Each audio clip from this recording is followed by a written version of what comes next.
For only on unapologetically progressive KBLA Talk 1580. Like a brand new flavor in your ear. To boldly go where no man has gone before. Boldly taking talk radio where it has never gone before. New vistas, new voices, new views, new visions, new victories. We're KBLA Talk 1580. Jack Smith, the special counsel prosecuting former President Donald Trump on charges of plotting to overturn the 2020 election, asked the Supreme Court today to rule on Trump's argument that he is immune from prosecution. The request was unusual in two ways. One, Smith asked the justices to rule before an appeals court acted, and two, he urged them to move with exceptional speed. A pregnant woman at the center of a legal fight in Texas over whether she could have an abortion under a medical exception to the state's strict ban has decided to leave the state for the procedure. An abortion rights group is reporting today the decision by the woman, Kate Cox, who is more than 20 weeks pregnant and was told by her doctor that carrying the pregnancy to term could substantially impair her ability to have children in the future, and that her daughter has her unborn fetus has a very severe illness that will probably cause her to die, the fetus to die, essentially upon being delivered. Cox says she can no longer wait for the Texas Supreme Court to make a decision, that time is of the essence, so she will be leaving the state for that procedure.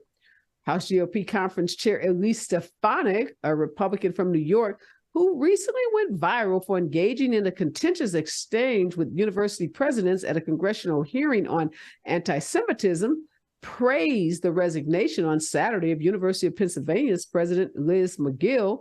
She said, "One down, two to go." This is what Stefanik wrote on X, formerly known as Twitter. She went on to say, "This is only the very beginning of addressing the pervasive rot of anti-Semitism that has destroyed the most prestigious higher education institutions in America." More on Stefanik's rant a little later in the show. And the president of Harvard University, Dr. Claudine Gay, who was also at that hearing and was grilled by Stefanik, has been facing escalating pressure to resign as prominent alumni, donors, and politicians called for her ouster. But a group of faculty members rallied to her support, and a group of alumni, including some of the most prominent Black alumni of Harvard, arguing that Dr. Gray was being railroaded for a moment of poorly worded remarks about anti-Semitism. Former President Trump has expanded his lead over his GOP rivals with 5 weeks until the first Republican presidential nominating contest, now earning 51% first choice support from likely Iowa caucus goers. Trump's lead, the largest recorded so close to a competitive Republican caucus in Iowa's polls history, is fueled by majorities of evangelical and first-time likely caucus goers. The Supreme Court today rejected, over the objections of 3 conservative justices, a Christian therapist's free speech challenge to a Washington state ban on so-called conversion therapy aimed at changing a child's sexual orientation or gender identity. Favored by some conservatives, the widely criticized practice is aimed at encouraging gay or lesbian minors to change their sexual orientation and transgender children to identify as the gender identity assigned to them at birth. Well, Rudy Giuliani, you remember him? He's the president's former personal lawyer. He is set to go to trial today to determine how much, not if, but how much he will have to pay to 2 former Georgia election workers after he was found liable of defaming them with baseless claims that they committed fraud in the 2020 election. Ruby Freeman and her daughter, Wandrea Shave Moss, sued Giuliani over his false claims against them. And the New York City mayor and former federal prosecutor was found to have indeed defamed the 2 women, including falsely claiming that they were handing what he alleged were USB drives around like they were vials of heroin or cocaine, when in reality, they were just exchanging a ginger mint. Wow. And in an 11th hour reversal, Donald Trump, not so surprisingly, announced yesterday that he was not going to take the witness stand today in the $250 million civil fraud trial. As Trump normally does, he had been telling the world that he was going to testify on his own behalf, and it was going to be the best testimony ever. And at the 11th hour, as Trump usually does, he says he is not going to testify. So that trial is likely to wrap up pretty quickly this week, and a judge's decision is likely to come before the beginning of the year. This is Areva Martin in real time, and I'm your host, Areva Martin. This is your one-stop destination for today's trending news, expert analysis, and my unfiltered opinions. In this hour, I am joined by Dr. Michael Fauntleroy. He's a professor of policy and government at George Mason University, and immigration attorney extraordinaire Alan Orr is here. He's the founder of Orr Immigration Law Firm. And in hour two, I am going behind the headlines of a really popular book, a book called Rebecca Not Becky. And I'm going to be sitting down one-on-one with the two co-authors of this new super popular book. And according to some, this book is a whip-smart, compulsively readable novel about two upper-class stay-at-home mothers. Now, one of these mothers is Black and one is white, and they live in this fictional perfect suburb. And in this book, lots of themes that we're always talking about on this show: motherhood, friendship, and the true meaning of sisterhood amidst the backdrop of America's all too familiar racial reckoning. I'll talk to these two women about what encouraged them to write this book. And in this moment, when this country seems more divided than ever, is there really something called a sisterhood between Black and white women? Well, I'm going to hear what these two authors have to say in hour two, so make sure you stick around. But before I bring on my guests, here is what I'm thinking in real time. I want to just give an amazingly large and just thunderous shout out to one of my Harvard Law School classmates. He is Congressman Jamie Raskin. Now, Congressman Raskin is a congressman in the state of Maryland. He is just super bright. You saw him as a part of the impeachment team when Donald Trump was being impeached. He's a constitutional law professor at one of our preeminent law schools in the country, and he's also a cancer survivor. So I have so much respect for Jamie. I'm going to call him Jamie because we're friends like that. So I have mad respect for this man, this father, this husband, this congressman. And he did something over the weekend that just was like quintessential Jamie Raskin. He took down this Congresswoman, Elise Stefanik of New York, and it was an epic takedown. If you didn't see it, it was doing an interview on one of the Sunday morning shows. But I'm going to tell you what Jamie did that just has me elated.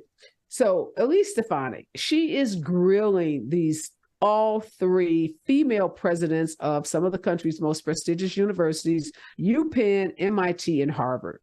And this is all over what this Republican committee calls their poor handling of anti-Semitism on their respective campuses after the October 7th attack by Hamas on Israel. So they haul, this GOP committee hauls these three very accomplished women into this committee hearing. And Elise Stefanik, everybody's trying to get their 15 minutes of fame. And she is literally like going after these three women like, a dog goes after a bone, about their policies and how they are treating what she believes to be anti-Semitism on their respective campuses, and remarks. And the question came up about students calling for the genocide of Jews, whether that violates the respective schools or universities' policies. And basically the women, by all accounts, didn't answer the questions of Stefanik and some of the other members in the best way. They didn't read the room. They didn't understand, I think, what the real mission there was. And they gave what some folks are calling these very rigid, legalistic kind of arguments that incense the GOP committee. And even some liberals like Lawrence Tribe, who's a professor emeritus at Harvard Law School, was quite annoyed at the response from Dr. Claudine Gay, the first Black female president of Harvard University. And all three of the women started backtracking after their testimony. They, issued apologies. They made more clear what their policies were about anti-Semitism on their campuses. But this wasn't enough. This wasn't enough for Stefanik. It wasn't enough for some of the wealthy donors at these universities. And essentially, over the weekend, they forced the donors and the Republicans and others, some alumni of UPenn, forced their president to resign. And with that resignation, you start to hear this growing chatter on resignations from the other two. Stefanik, again, tweeted, "One down, two more to go." She was on a mission to cause the Harvard president, Dr. Gay, to be fired or forced to resign, and also the president of MIT. Now, what Stefanik didn't know was that Black alumni, Black professors, liberal professors at Harvard, liberal alumni have a tremendous amount of respect for Dr. Gay. It was an incredible accomplishment to have her as the Black female president. So over the weekend, 800 or so alumni, 600 plus professors at Harvard all signed a letter sending it to the Harvard Corporation in support of Dr. Gay and urging the Harvard Corporation to resist these calls for Gay's resignation, saying, first of all, we don't want politicians, and we don't want wealthy donors to have this much power over the university. These are not decisions that they should be able to make, and they should not be able to force out the first Black female president of Harvard. And what Jamie did so well when he was asked about Stefanik and her grilling of these professors, he said, first of all, who is she? Who died and left her in charge of U.S. private colleges? And how dare her take on these presidents and try to ruin their careers when she hasn't said a mumbling word about Donald Trump and other Republicans in her party and all of the anti-Semitic statements and actions that they have been engaged in. We need only look at Trump's treatment of Charlottesville during that march, that anti-Semitic march on that campus, when he said there were good people on both sides. We need only look at, Trump's use of that word vermin, which we know was a word that was used, during the Holocaust period. So, there's so many examples of Donald Trump in supporting and making statements that should cause someone like Stefanik to be outraged, but yet she hasn't said anything. We can talk about Nick Fuentes, who is one of the biggest Semitic people on the planet. Trump embracing him, inviting him to Mar-a-Lago. Nick has questioned whether October 7th was a hoax and whether it was all planned by Israel. But again, yet no criticism by Stefanik of Donald Trump. No effort to force Donald Trump during the Charlottesville march to resign from office as president. No statement from Stefanik that Donald Trump is disqualified from running for president, given his anti-Semitic comments and his embrace of someone like Nick Fuentes. But yet she feels like she should be able to force the resignation of these female presidents of these prestigious universities. Stefanik has selective amnesia, like so many in the GOP party have, and we see it all the time, this rank hypocrisy, call out the conduct of others, but say nothing in the face of, someone like Donald Trump. And again, Google Jamie Raskin takedown of Elise Stefanik. It's a video you want to make sure you watch. We want to share it. We want to support it. And thank you, Jamie, for putting Stefanik in her place. She is not the final arbiter of who should be the president of any of these universities or any university, period. And if she wants to call out folks for how they handle anti-Semitism, let's start with the biggest perpetrator of this kind of racist and divisive language, and that's Donald Trump. And until she does that, girl, bye. When we come forward, more of today's breaking and trending news right here on KBLA Talk 1580. Gotta stay fresh, ma. I don't shop with a rest bar. Have you visited us online for the grand opening of KBLA.store? For the best in new merch, gift ideas, books, media, and more, log on to KBLA.store. Be sure to check out our KBLA team favorites at KBLA.store today. That's KBLA.store for all the official merch on your favorite talk radio station, KBLA Talk 1580. We've got a lot to talk about. Are you interested in catching up on all the latest entertainment news, trending topics, and exciting interviews? I got you. Tune in to The Raw Report with Robin Ayers, Monday through Friday, 6 to 7 p.m. I'm your host, Robin Ayers. Join me every weekday with some of the best entertainment contributors in the business as we break down what's going on, who's got next, and what not to miss. Only on The Raw Report with Robin Ayers. Unapologetically progressive. KBLA Talk 1580. We've got your black.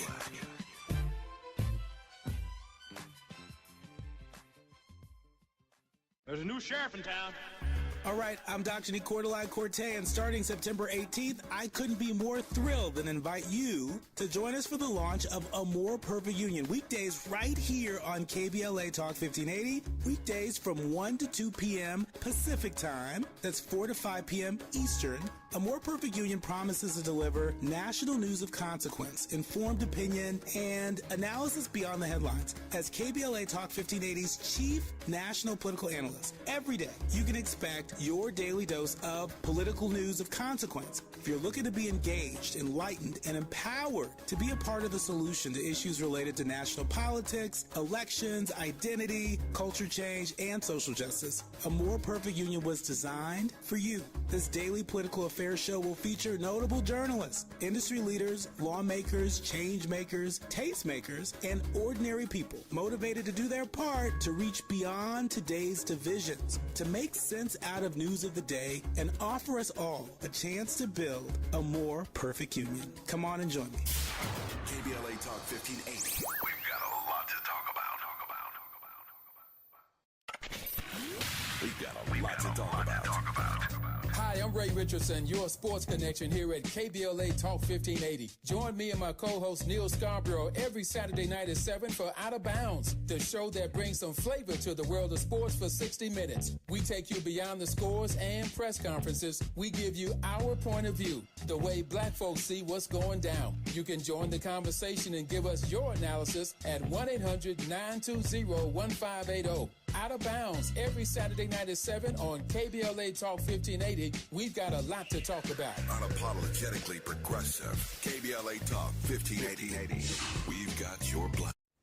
We are back, and in this hour, we are tracking today's breaking and trending news with my expert contributors, Dr. Michael Fontroy and Alan Orr. So, Dr. Fontroy, you are a college professor. How did this whole, Elise Stefanik GOP grilling of these three female presidents on Thursday, and then her tweet, one down, two more to go, and this whole pressure campaign by GOP legislators like Stefanik and some of these billionaire donors, like the big donor in Harvard who's been leading the charge to force Dr. Gay out of office. How did all this strike you? Well, as a professor of over 20 years who's taught at big schools and small schools and public schools and private schools, HBCUs and PWIs, this stinks at almost every level.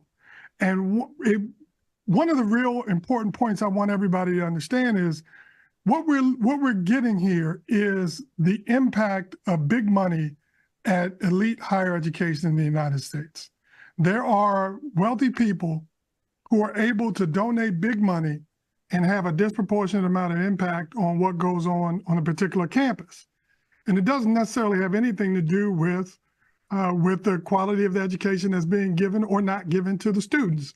We all heard the old story, the old maxim that, sometimes when the elephants fight, the only thing that gets hurt is the grass under them. And that's what's going on right now, where we're destabilizing colleges and universities. And it's not just happening at that level. There's state colleges and universities that are facing this also, and we see it in Florida most acutely. So this is really about big money, right? It's also about the fact that higher education, particularly elite higher education in the United States, is a very convenient whipping boy for conservative thought leaders around the country. Higher education, like bureaucracies, can't really fight back in the public discourse. So they have to sit there and take it. And as long as that continues to be the case, we're going to continue to get this kind of stuff, not just from Stefanik, but from others. Also, why can't they, well, hold on a second, Professor Pomeroy, why can't they fight back? Is that because that could anger more of their donors? I think that's when things get really unnecessarily messy, and again, the students get hurt. So if let's say the board of University X with a multi-billion-dollar endowment and pledges of hundreds of millions more from other donors issues a statement and say, we stand with our president is being wrongly disrespected here, and brings all the fire that I think we all want to see, then you got a real mess. And I'm not sure that the juice is worth the squeezing. So that's why I'm saying they really can't fight back. Theoretically, they could, but practically they couldn't. So you have this real big thing about not really being able to push back the way you should. Now, there is also some very interesting backstory here with regard to Elise Stefanik. In 2021, after coming out with a bunch of foolishness after the 2020 elections, she was kicked off of the advisory board for the Harvard Institute of Politics. This was a really big deal, and it marked her official break with her alma mater, right? So I think some of what you saw as it pertained to her back and forth with Claudine Gay was also personal. About some get back, you know, so, an attempt to bring her down like she wants to bring down all these other folks. And then finally, you recall the name Shirley Sharon. And you all will remember that a conservative talk show host named Glenn Beck had put out a bunch of foolishness about her. And before you knew it, she had lost her job in the Clinton administration, right? Yep. And that marked one of the important times in which conservatives essentially became the White House Employment Office because they were able to push back against certain people they didn't like. Well, the same kind of thing is happening here right now. And Elise Stefanik is trying to be the hiring official for college presidents at elite institutions in the Ivy League and perhaps across the country. Well, what would be so incredibly horrific about the Harvard Corporation if they were to succumb to this pressure is here's this liberal institution that would be literally being pushed around, influenced, dictated to by Elise Stefanik, whose policies could not be further from probably 99.9% of the folks that attend Harvard, that teach at Harvard, that are affiliated with Harvard. And again, like I said, her support for Donald Trump, her unequivocal support for Donald Trump, and her failure to call him out on any of these issues, this whole selective amnesia. I have so many problems with the way this is going down on so many different levels. We're going to do a whole show on this, but just this concept that somehow, as you said, these outside influences can come in and dictate and mar the reputation of Dr. Gay. You know, she's only been in the job one semester, not even a full semester, and yet she's under attack. And one of the rabbis in the New York Times story, I think, said the most powerful statement. He's like, no, hiring and firing of one person is not going to address the systemic issues that we have with anti-Semitism, racism, etc. That's not the issue. We got to deal with this at a much higher level. And this is not about just moving the chess pieces on the board if we really want to, change the culture on these college campuses. So I thought that was a really important point. Go ahead. I agree with that. But that assumes that people like Elise Stefanik are serious about remedying this. They just are trying to score political points. And then I just want to add a shout out to Harvard Black alumni. I happen to know some people who were at Harvard Law School in the 80s, a dear friend of mine, and the way they have rallied. Absolutely. Okay.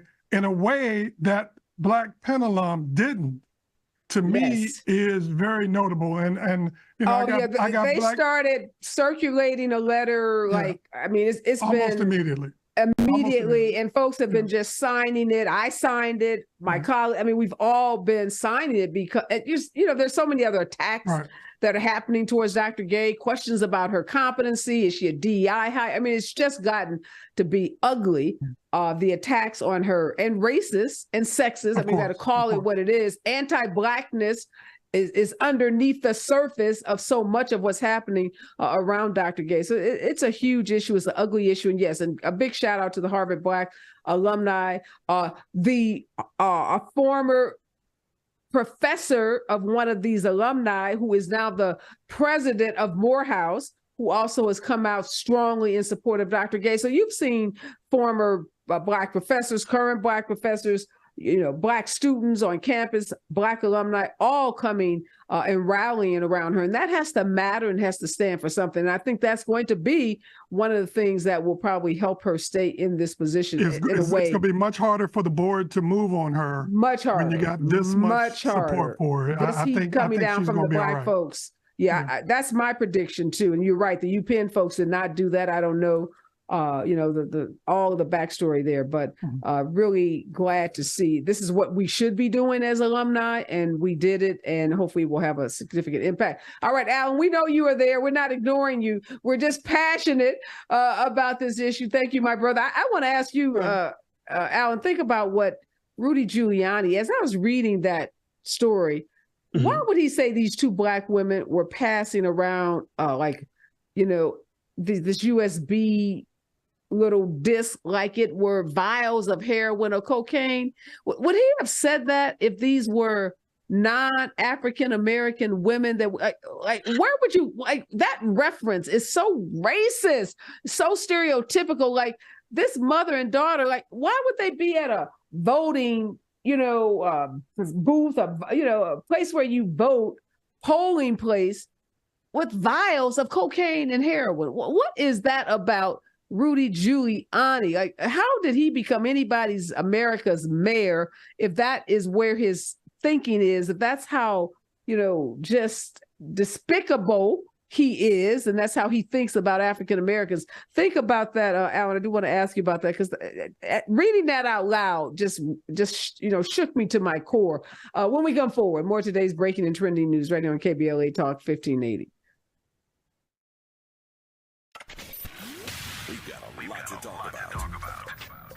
Hi, I'm Zoe Williams, a.k.a. the Voice of Reason, encouraging you to join me weekdays from 7 to 9 p.m. for the world's most intriguing relationship radio roundtable. Every night, I facilitate and encourage our loyal listeners to participate in the most engaging relationship discussions you'll hear anywhere. So make it a point to rendezvous with me, Zoe Williams, the Voice of Reason, Monday through Friday, 7 to 9 p.m. Pacific Standard Time. Trust me, your relationships will never be the same. The VOR is on fire tonight. Unapologetically progressive. KBLA Talk 1580. We've got your black.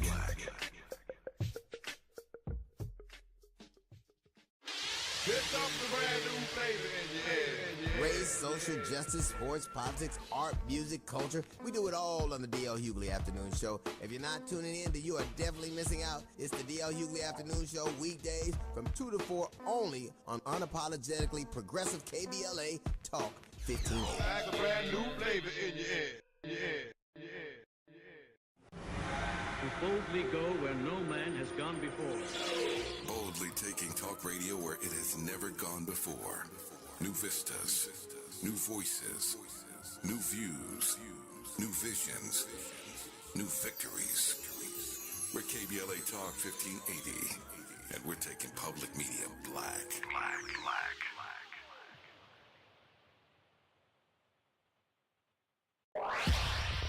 Follow the leader. KBLA Talk 1580. Follow the leader.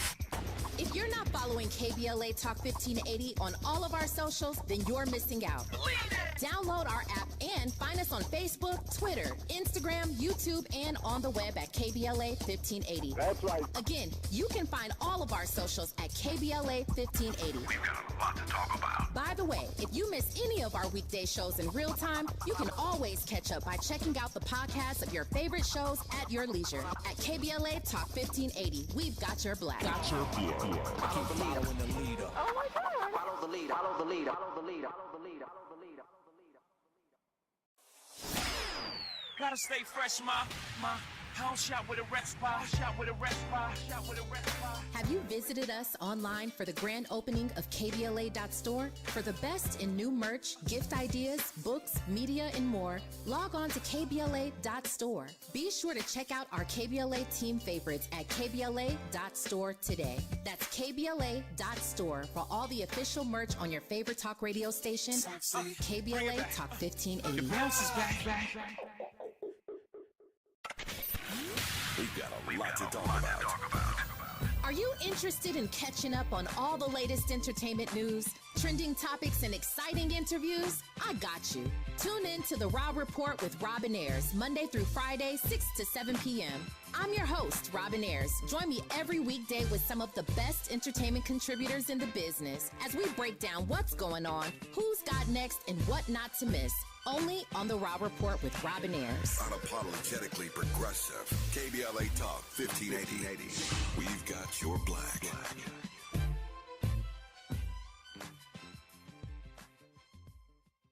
There's a new sheriff in town.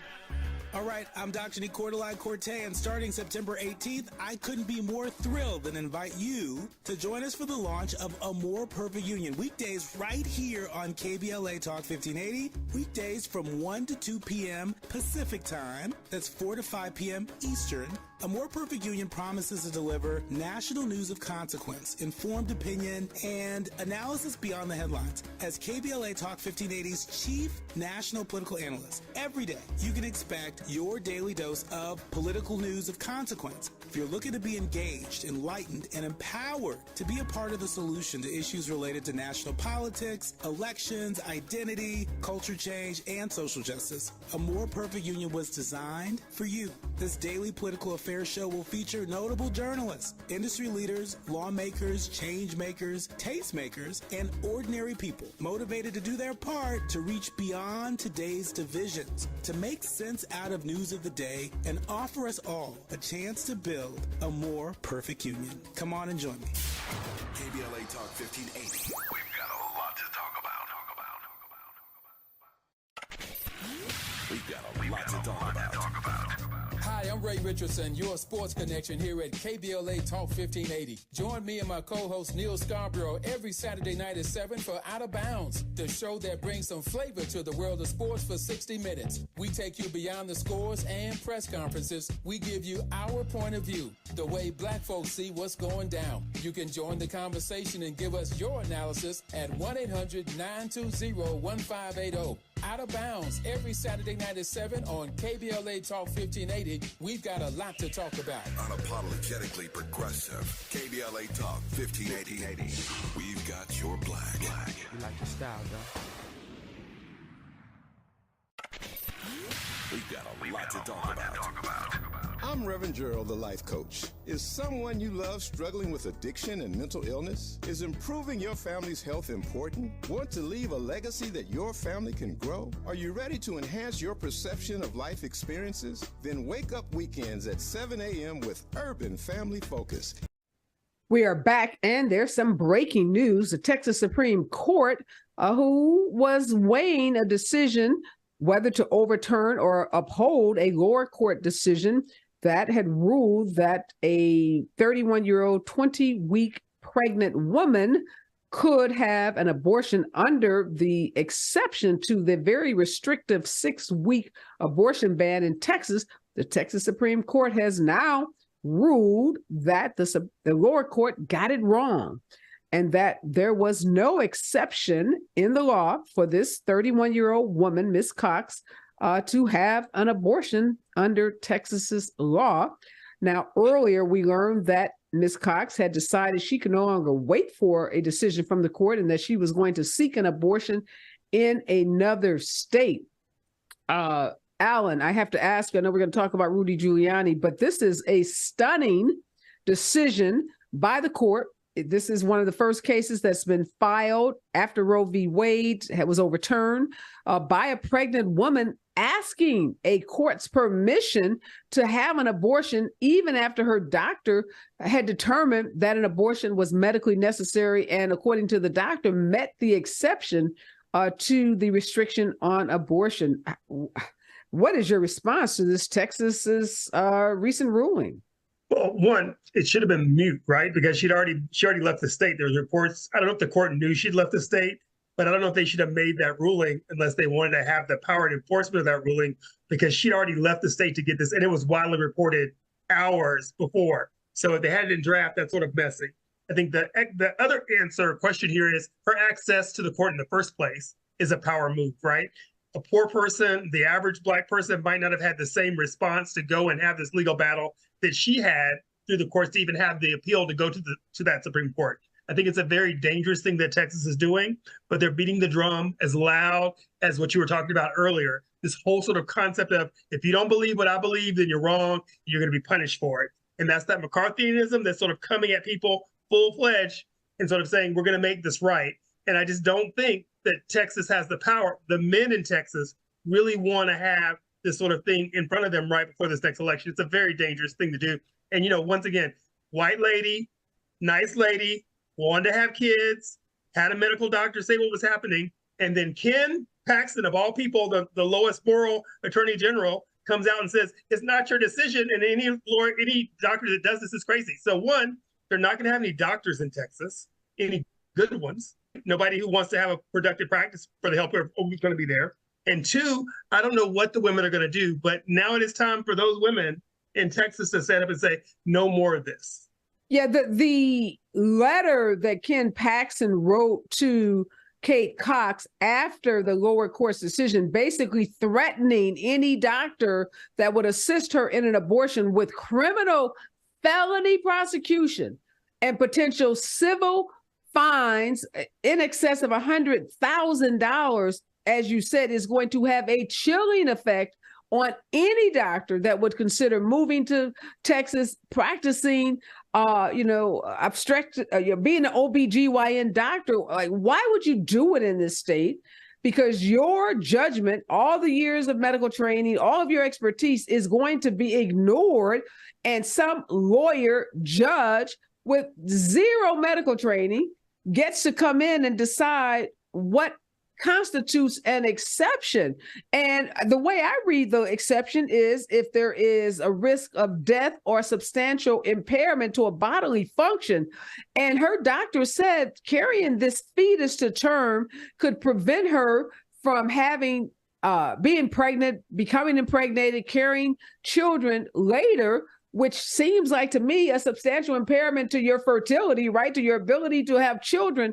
So what would it take? Literally, do you have to be on death's doorstep before this attorney general and now the Texas Supreme Court would allow an abortion? And you are so right too about, although this woman went to some kind of reproductive justice organization, was filing this on her behalf, but she did leave the state. Everybody doesn't have the luxury to leave the state. Everybody doesn't have transportation costs, housing costs, the hotel costs, all that it takes to go to another state to have an abortion. This is a very, very troubling case.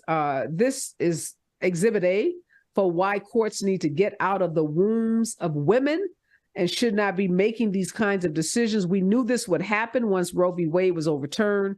And I hope you are right that this galvanizes women, not just in the state of Texas, but all over this country, to send a loud and clear message to Republicans all over this country that your way of governing, this 1920s, 1950s patriarchal imprisonment that you want to put women in, is not going to be accepted by today's women. Oh, this is very troubling, very disturbing. So we're going to watch the fallout, because this case is going to have far-reaching implications for other cases. There's other cases already pending in the state of Texas, and we should expect there to be many more. Again, a stunning turn of events. Texas Supreme Court ruling that this Kate Cox, 31-year-old, 20-week pregnant woman, had no right to an abortion despite the decision by her own medical doctor. We're going to continue to watch what happens with that case. I'll ask you this now, Professor Fontroy. Why is Rudy Giuliani making references to vials of heroin or cocaine? And what these two women, mother and daughter, were exchanging were a piece of candy. I mean, that is such a racist and stereotypical comment. You took the word out of my mouth. I was going to say it. So it was clearly racist. It was clearly intended to touch the sentiments of certain members of the Georgia legislature at the time the statement was made. But for those of us who have followed Rudy Giuliani over the course of his public career, he has not hesitated to engage in racial symbolism. When he was a prosecutor in terms of criminal justice cleanup, he's credited in some ways illegitimately for cleaning up Times Square. And also the way he played racial symbolism in his campaigns against David Dinkins and on since. And so this is a natural sort of outgrowth of this. People who watched Giuliani over the years cannot possibly be surprised that he would say such a thing. But now's the time for accountability. And he's got to get dealt with, in my view, harshly. He's got to be dealt with as harshly as he wanted to deal with people when he was a prosecutor. And I'm hoping that that will happen. Yeah, I'm sitting here thinking, I've never seen a vial of heroin or cocaine, and I would venture to say most Black folks have not. And this notion that because we're Black and because they're female, that somehow, that's something they carry around in their purse, or that, something like that's lipstick. like lipstick, something so familiar in their environment. They're going to pass around an election place, right? Of all things, they're going to pass around an election in a secure building. That's the time. That's the time. I mean, it's so disgusting, and you're right. It's the weaponization of language used over and over again. But boy, did that testimony before Congress clear that up. Those women showed you just exactly who they were. And this lawsuit, bravo to them. Yeah, I hope, 30 million, 50 million, there's no amount that's really large enough to compensate them. And unfortunately, Rudy's broke. But, if he still has an apartment in New York or whatever he has, they can get the apartment. They can get the apartment. Get it, whatever. If he's got a $1,000 suit in his closet, get it. Whatever he has, I hope this leaves him completely bankrupt. He's already morally bankrupt. We know that. But I hope financially he suffers the most severe punishment possible in a lawsuit of this nature. I mean, it is, again, stunning to me that so many people are willing to allow themselves to be brought down financially, their reputation, their careers destroyed, all, behind supporting someone like Donald Trump, who cares nothing about them. No surprise, Alan, I'm sure you didn't, as a lawyer, not surprised. Donald Trump was not taking the witness stand. He was not going to be cross-examined.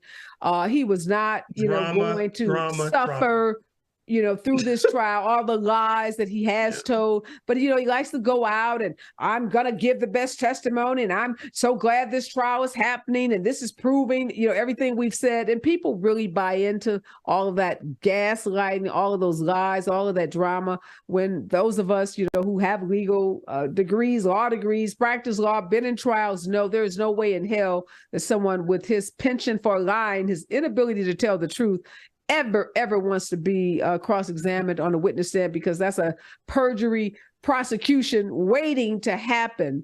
So no surprises there. When we come forward, despite all of Trump's drama, he is leading in the polls in Iowa in some huge numbers of which we have not seen in Iowa ever before. When we come forward right here on KBLA Talk 1580.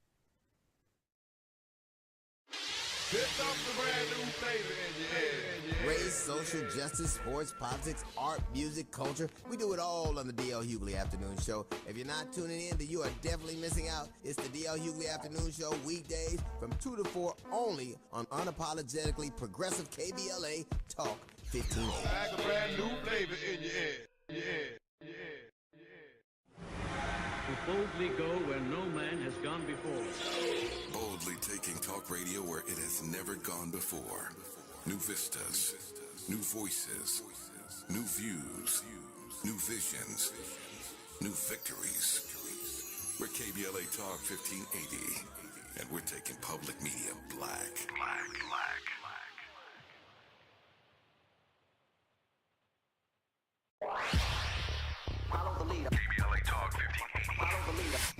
If you're not following following KBLA Talk 1580 on all of our socials, then you're missing out.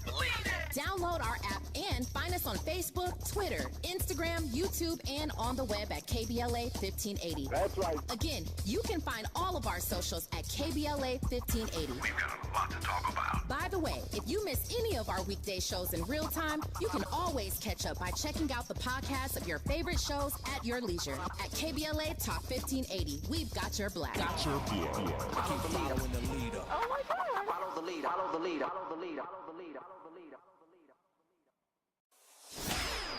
Gotta stay fresh, my house shot with a red spot. Shot with a red spot. Shot with a red spot. Have you visited us online for the grand opening of KBLA.store? For the best in new merch, gift ideas, books, media, and more, log on to KBLA.store. Be sure to check out our KBLA team favorites at KBLA.store today. That's KBLA.store for all the official merch on your favorite talk radio station, KBLA Talk 1580. The bounce is back.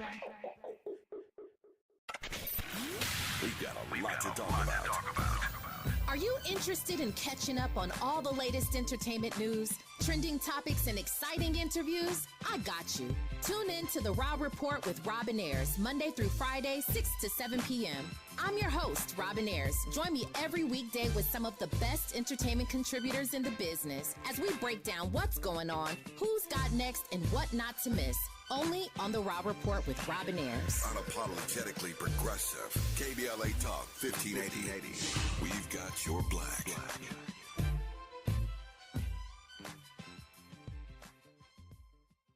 There's a new sheriff in town. All right, I'm Dr. Nicordelai Corte, and starting September 18th, I couldn't be more thrilled than invite you to join us for the launch of A More Perfect Union. Weekdays right here on KBLA Talk 1580. Weekdays from 1 to 2 p.m. Pacific time. That's 4 to 5 p.m. Eastern. A More Perfect Union promises to deliver national news of consequence, informed opinion, and analysis beyond the headlines. As KBLA Talk 1580's chief national political analyst, every day you can expect your... All right, Alan, despite everything we know about Donald Trump, he has like this historical lead over his opponents in Iowa, the largest recorded lead in a Republican caucus in Iowa's polling history. And they say a lot of it is fueled by evangelicals. So the folks who are supposed to be, love your brother, love your neighbor, these are the folks who are supporting Donald Trump. Well, I feel about polls, right? They're for strippers. So I'm not sort of leading in that space just yet because elections are a binary choice. And right now we're not having that binary choice. And we have someone with a rap sheet longer than a complete piece of paper with a number of legal problems they have going on, and someone else who they're going after, their son. So I also want people to know in this space where there's this big conversation about Bidenomics and whether it works or it's not, this democracy that we have is priceless. And we already see who they want to tax and who they want to give rights to and what type of colleges they want to have and what type of jobs they want to allow people to have and the way they want to treat immigrants at the southern border. So we need to have a real conversation after this sort of polling happens when we get to the real elections, because women make up the large percentage of the population right now just by the numbers. That's number one. Voters are important, and I'm going to do my part to make sure that Black voters show out, because there's nowhere in the Republican platform that there's a place for Black people in what's going on today. Nowhere. No, you're so right. And polls are, we know, oftentimes wrong. They have been wrong in many, many big elections. But the reality is, Professor Faroy, at this point, it does not appear that any of Trump's opponents, despite their best efforts, have a real chance of defeating him. Now, things could change. I mean, we're just a month away from that Iowa caucus, but we're, many, many months away from the actual election, or where the Republicans, the summer, where they will actually determine who their candidate will be. But we know there's already been a manipulation of the process by the RNC to pretty much guarantee that Trump is their guy. It's Trump's party. Yes, and it's been Trump's party for 6, 7, 8 years now. I mean, almost from the moment he started gaining momentum in 2015, going into 2016, it was clear that he was taking over the party. But I will say, Iowa is not anything to me to really worry about. Rick Santorum won Iowa. How'd that go? You know, I mean, there are people who won Iowa who ended up losing in November. In fact, there are people who won Iowa who ended up not getting the nomination. But give me a pathway, you know, barring something weird happening. What's the pathway for a Nikki Haley, for Ron DeSantis, for Chris Christie? I'm not sure that there is a pathway for them. What I'm talking about, though, is November. Oh, okay. Yes. So, no. I'm right. completely with you on November. I thought you were talking about them beating Trump. But let me sketch out a little. Let me try to sketch out a possible option. Okay, so January and February, there are a lot of primaries and caucuses that are bunched up early in the calendar. But there's a trial that's scheduled to start in March, right? If it turns out that trial is as cut and dried as it appears to be, while Trump may have locked up enough delegates to claim the nomination, it's still up to the delegates at the convention to make it official. And between March and June, July, there could be a whole lot of fussing going on among anti-Trump factions in the party. And there's still plenty of anti-Trump voters that are just not well organized. That could lead some to say, well, wait a second, we love Trump, but he's got all this stuff going on and he can't win in November with all this baggage. That's about the best I can come up with right now.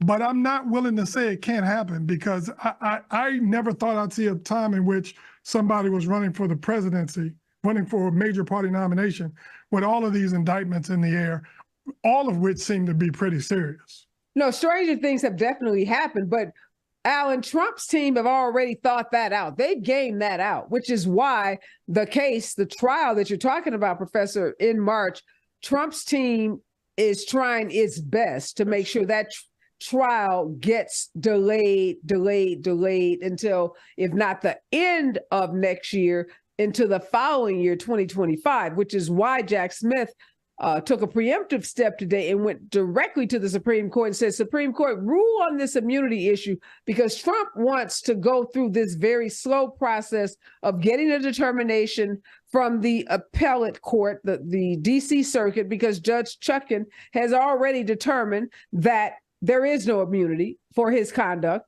that it's absurd, that it's a ridiculous argument to make. So he's appealed that. And then he wants to get the appellate court ruling, which will hopefully be consistent with Judge Chutkan.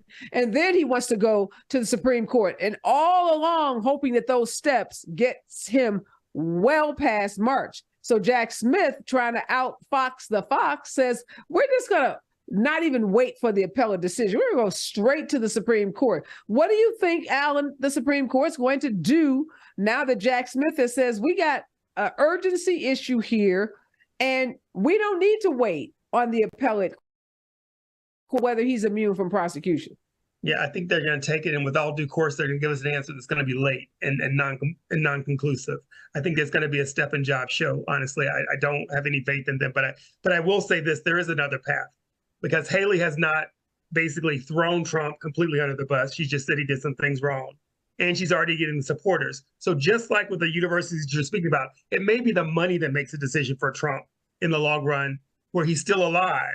Right. And Haley says all the good things. She'll pardon him. She'll pardon all the people that she wanted to pardon. She'll do the same tax stuff.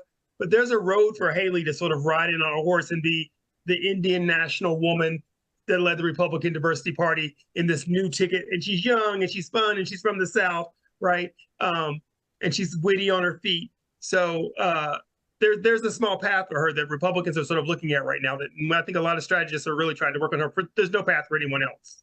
Well, I would agree with you that there are the elite Republicans. You know, they always like to talk about the Democratic elite. Let's talk about the Republican elites, the moneyed class that would love for that to happen. But Trump's base, and so much of his money isn't from those big donors. Many of them peeled off from him, you know, in the last election, in his first presidency. His base are the moms and pops, the grandmamas, the grandpapas who are giving $10 out of their Social Security check every month. You know, those are that populist message that But who does appeals Trump to want to hang them. with? Trump doesn't want to hang with them. Trump wants to hang with the billionaires. So he's going to listen to that money class because he wants to be a part of that class. And they're going to make a road for him because he also has no money. Listen as in step down? I don't know. Professor Feinroy, you think Trump ever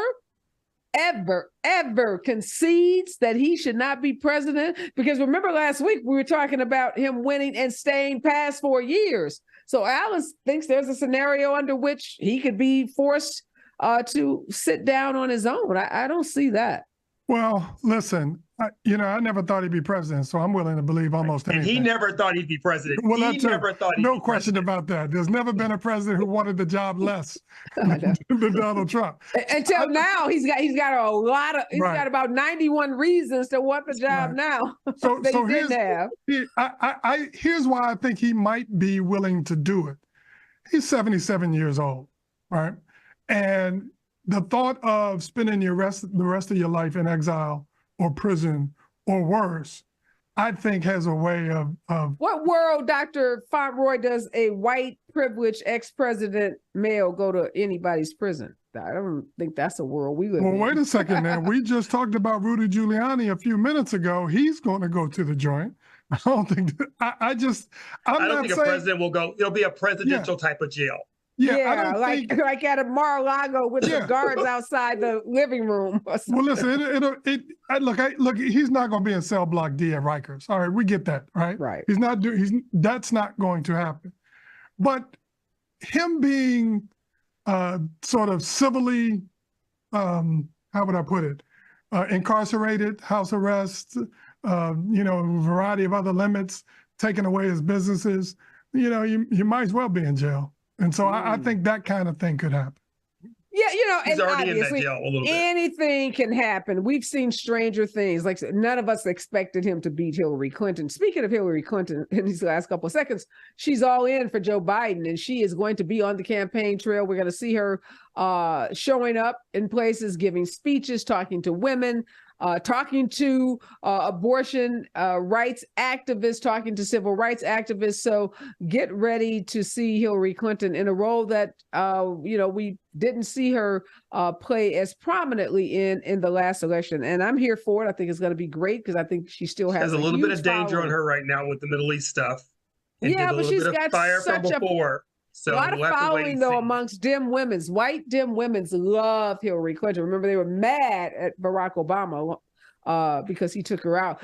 We'll watch. We'll see. Obviously, this conversation is far from over. Thank you, Alan. Thank you, Professor Feinroy. Always a pleasure to have both of you join us. When we come forward, we're going to be talking to two women who've written a fictional book about white women and Black women and how they forged a sisterhood in the backdrop of this whole racial reckoning that's happening in this country. Stay with us. KBLA Talk 1580.